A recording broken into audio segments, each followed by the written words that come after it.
Hello, this is Alan from Launch Tabletop.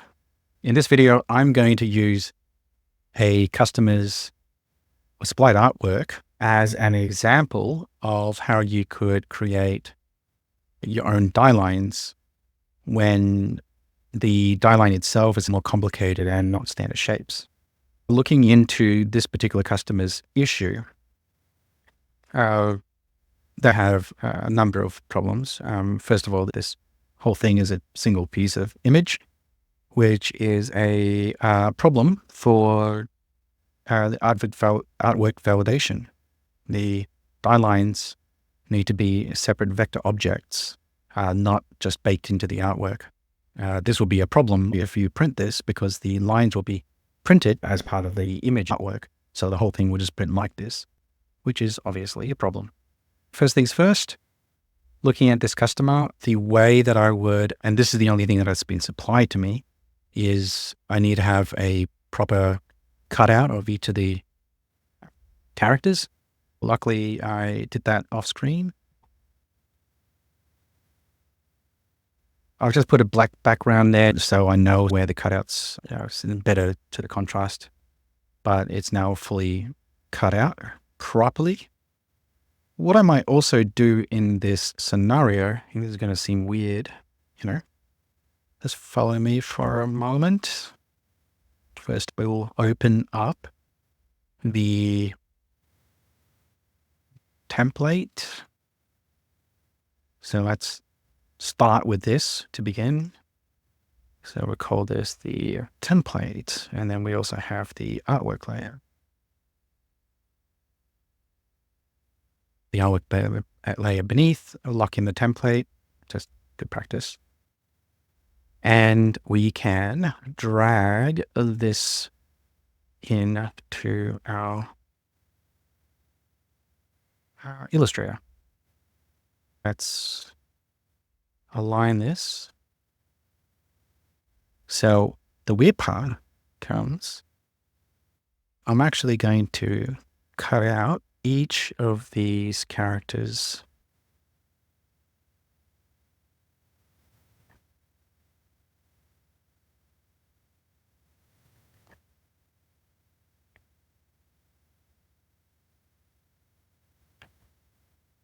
And I'm going to then change the hue and contrast lightness to pure black.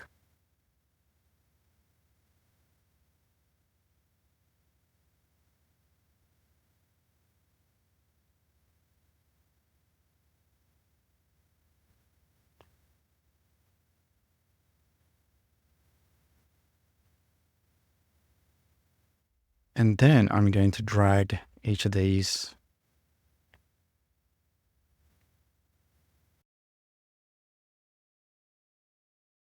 It doesn't have to be absolutely perfect, but you'll see what I'm trying to do in a second.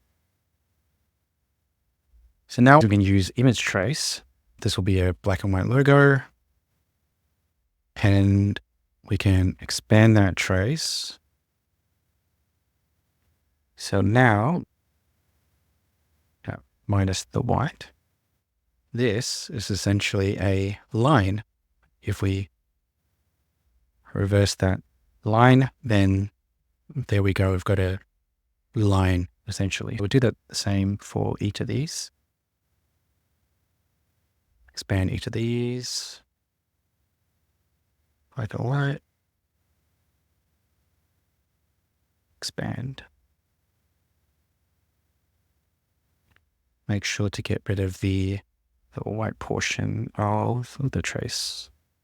If you look at the silhouette of each of these, it's way too detailed, and that's going to cause a lot of issues when it comes to die cutting or even laser cutting. So normally what we do here is we then create a simpler version of the path. So ideally removing as much of the sharp edges as we can.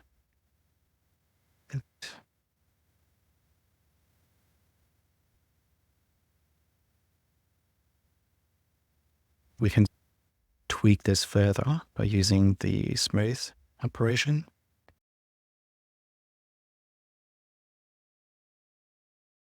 Okay, the other thing that we have noted is that the artwork actually has a certain amount. Let's have a look at the original.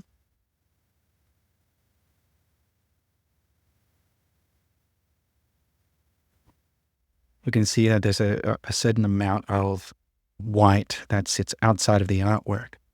So the way that you can do that in Illustrator is you can go Object, Path, Offset Path, and you offset that by, say, a 3 mil setting.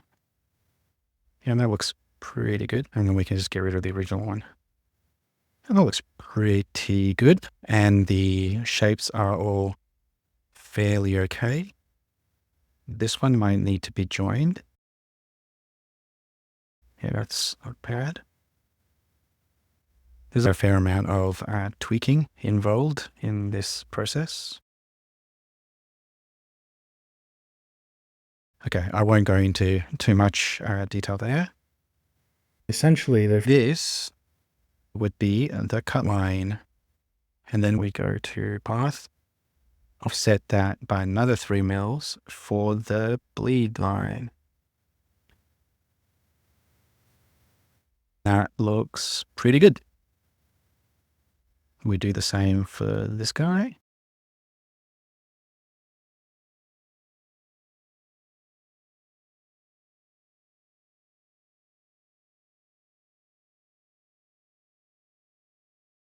There we go. And then we do the same again with our bleed. Okay. Rinse and repeat. Feels pretty good. Let's offset that now. Oh, the mitre has to be rounded in this case. Yeah, that's good.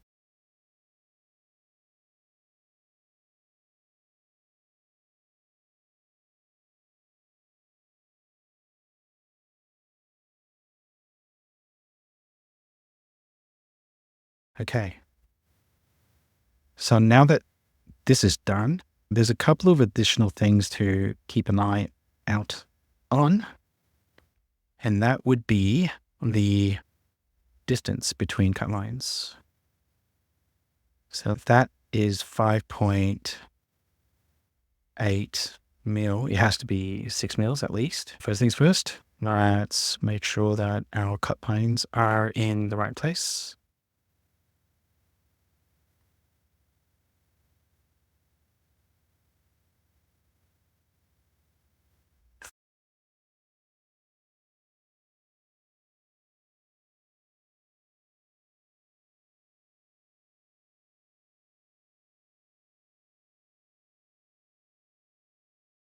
I think we're safe. 6.5. Okay, we're pretty much, which means that we are done for the first page. Obviously, we need a second page for the backside. And let's open up the back. Obviously, there's not a lot to look at in this case, given that it's ostensibly, well, the same. But here's the thing that you want to pay special attention to. So the best way that I would suggest anyone do this is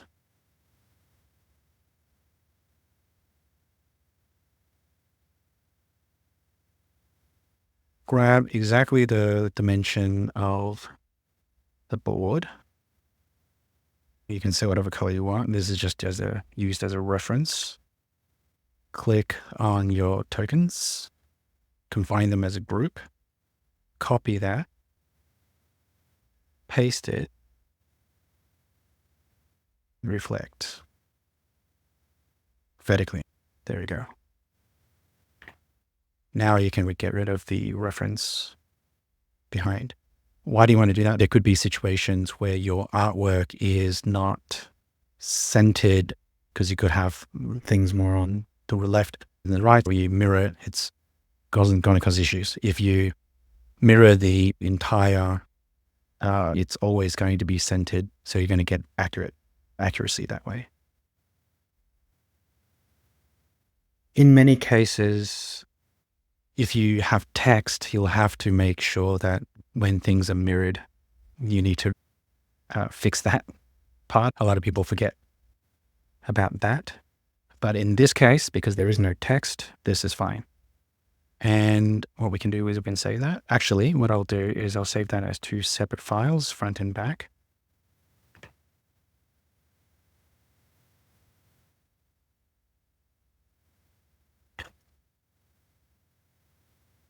I have an LTT optimized preset, but all that does is remove the Illustrator editing capabilities because it's not necessary. PDF 1.6 and the conversions to set at 300 ppi. And then I'll do the same again for page 2.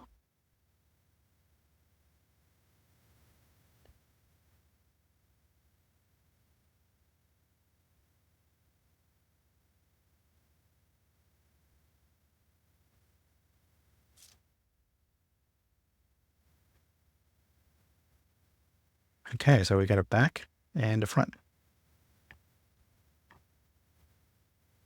Now, let's throw that up on Launch Tabletop and see how we fare.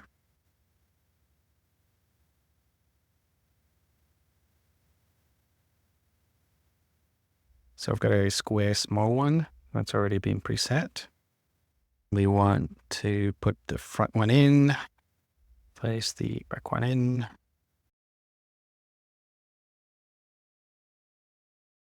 Oh, look at that.